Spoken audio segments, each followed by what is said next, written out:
जय माता लक्ष्मी की कृपा सदा सर्वदा आप पर बनी रहे। आज है मार्गशीर्ष माह का दूसरा गुरुवार। आज के इस वीडियो में हम पाठ करेंगे माता महालक्ष्मी को समर्पित श्री कनक धारा स्तोत्र का हिंदी में। तो चलिए शुरू करते हैं। जैसे भ्रमरी अध खिले कुसुमों से अलंकृत तमाल वृक्ष का आश्रय लेती है, उसी प्रकार जो प्रकाश श्री हरि के रोमांच से सुशोभित श्री अंगों पर निरंतर पड़ता रहता है तथा जिसमें संपूर्ण ऐश्वर्यों का निवास है, संपूर्ण मंगलों की अधिष्ठात्री देवी भगवती महालक्ष्मी का वह कटाक्ष मेरे लिए मंगलदायी हो। जैसे भ्रमरी महान कमल दल पर मंडराती रहती है, उसी प्रकार जो श्री हरि के मुखार बिंद की ओर बारंबार प्रेम पूर्वक जाती हैं और लज्जा के कारण लौट आती है, समुद्र कन्या लक्ष्मी की वह मनोहर मुग्ध दृष्टिमाला मुझे धन संपत्ति प्रदान करे, जो संपूर्ण देवताओं के अधिपति इंद्र के पद का वैभव विलास देने में समर्थ है। मधुहंता श्री हरि को भी अधिकाधिक आनंद प्रदान करने वाली है तथा जो नील कमल के भीतरी भाग के समान मनोहर जान पड़ती है, उन लक्ष्मी जी के अध खुले नेत्रों की दृष्टि क्षण भर के लिए मुझ पर भी थोड़ी सी अवश्य पड़े।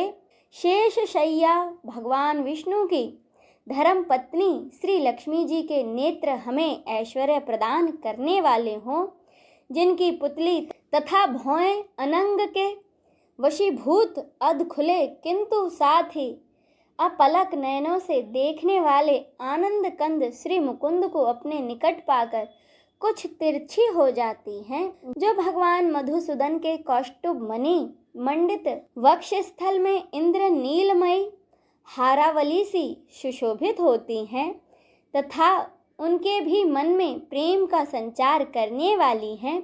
वह कमल कुंज वासिनी कमला की कटाक्ष माला मेरा कल्याण करे। जैसे मेघों की घटा में बिजली चमकती है, उसी प्रकार जो कैटभ शत्रु श्री विष्णु के काली मेघ माला के श्याम सुंदर वक्ष स्थल पर प्रकाशित होती है, जिन्होंने अपने आविर्भाव से भृगु वंश को आनंदित किया है तथा जो समस्त लोकों की जननी है, उन भगवती लक्ष्मी की पूजनीय मूर्ति मुझे कल्याण प्रदान करे। समुद्र कन्या कमला की वह मंद अलस मंथर और अर्धोमीलित दृष्टि, जिसके प्रभाव से कामदेव ने मंगलमय भगवान मधुसूदन के हृदय में प्रथम बार स्थान प्राप्त किया था, यहाँ मुझ पर पड़े।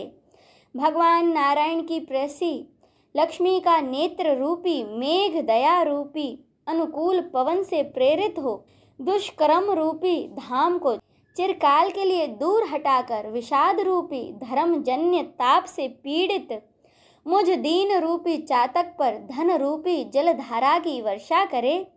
विशिष्ट बुद्धि वाले मनुष्य जिनके प्रीति पात्र होकर जिस दया दृष्टि के प्रभाव से स्वर्ग पद को सहज ही प्राप्त कर लेते हैं, पद्मासना पद्मा की वह विकसित कमल गर्भ के समान कांतिमयी दृष्टि मुझे मनोवांछित पुष्टि प्रदान करे।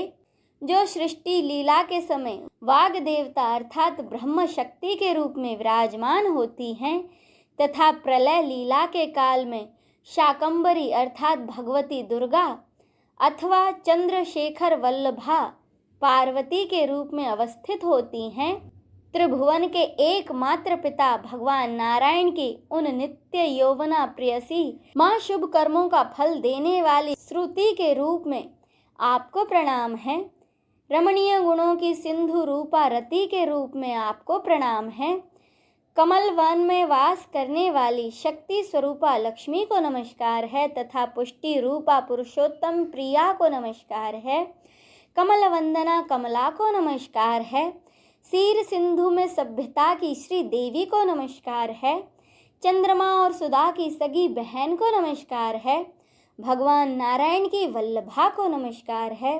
कमल के समान नेत्रों वाली माननीय माँ, आपके चरणों में किए गए प्रणाम संपत्ति प्रदान करने वाले, संपूर्ण इंद्रियों को आनंद देने वाले, साम्राज्य देने में समर्थ और सारे पापों को हर लेने में सर्वथा उद्यत हैं।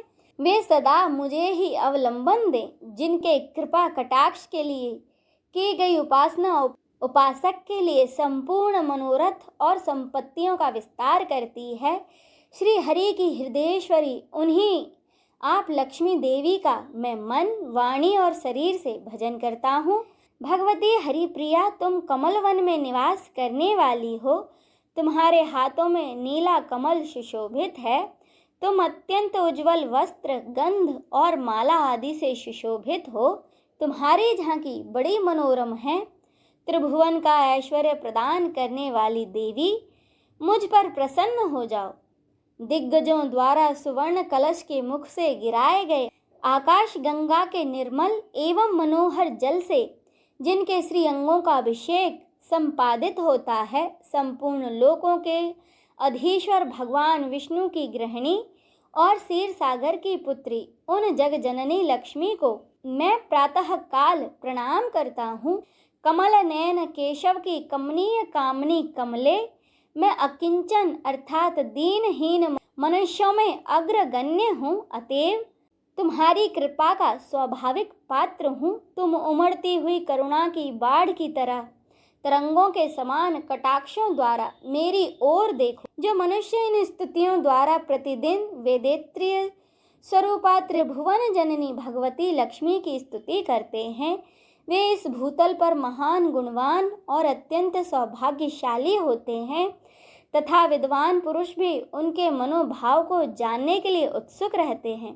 इसी के साथ श्री शंकराचार्य द्वारा रचित श्री कनकधारा स्तोत्र संपूर्ण होता है। बोलिए माता महालक्ष्मी की जय, भगवान विष्णु की जय, नमः पार्वते पते, हर हर महादेव की जय।